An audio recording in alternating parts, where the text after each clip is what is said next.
Good morning, everyone.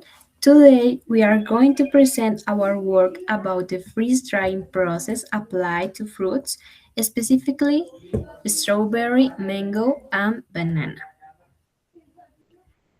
Freeze drying is a preservation technique that consists of freezing the product and then removing the water by sublimating under vacuum. This process avoids the liquid phase and helps to preserve the structure, color, and nutritional properties of the food. The main purpose of this study was to analyze how the composition and internal structure of different fruits affect the drying rate and the efficiency of freeze drying process. From a theoretical point of view, the process is closely related to heat and mass transfer mechanisms, which control the dry kinetics. In general, we observe significant difference between the fruits, mainly due to their initial moisture content and structural characteristics.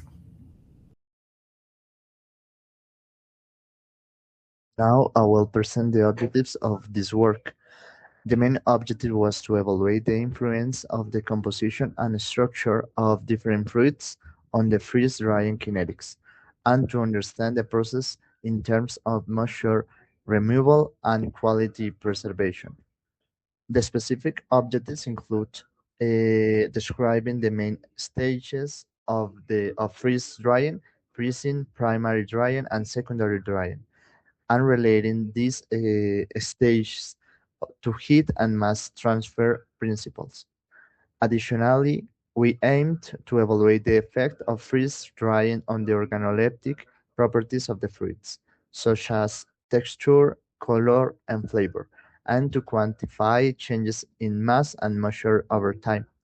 These objectives allowed us to systematically analyze and compare the behavior of each fruit during the process.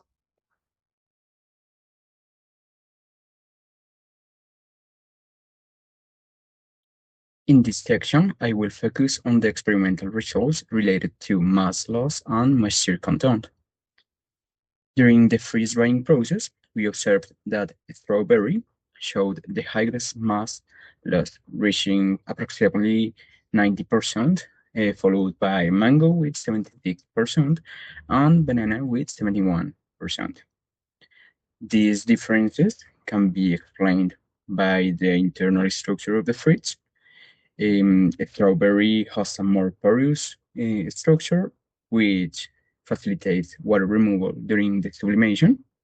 And also, the mango presents a moderately compact structure, while banana is denser, which limits like the moisture diffusion. When analyzing the moisture content on the fresh fruits, we found a clear correlation with the mass loss results, and fruits with higher initial moisture content showed a greater water removal during the freeze drying.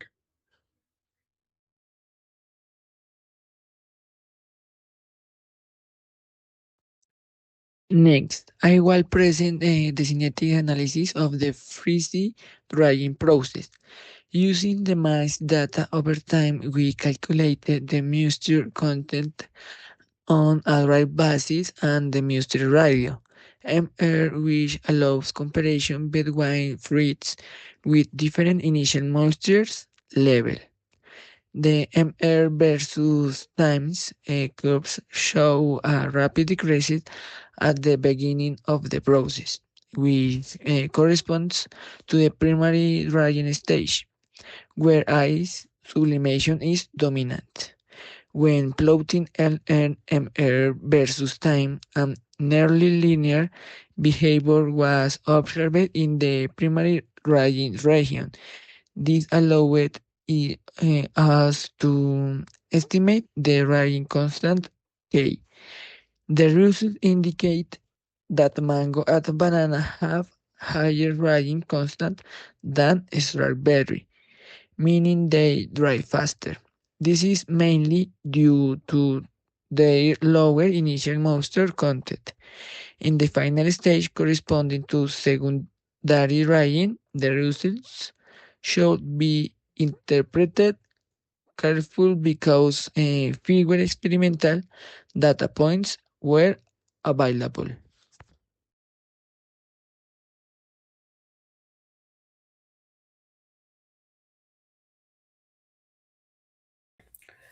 To conclude, I will summarize the main findings of this study. The results show that the initial moisture content and internal structure of the freeze strongly influence the mass loss and drying kinetics during freeze drying. Strawberry, due to its high porosity and moisture, showed the highest mass loss, while mango and banana dry faster. The MR and natural logarithmic of MR curves confirm the presence of a well-defined primary drying stage dominated by sublimation, and the calculate drying constants were consistent with values reported in the literature. However, the secondary drying stage requires additional experimental data to improve the accuracy of the kinetic parameters. As recommendations, we suggest increasing the numbers of measurements at longer drying times and maintaining stable operation conditions. Overall, freeze drying proved to be an effective preservation method that maintains the quality of fruits while significantly reducing their moisture content.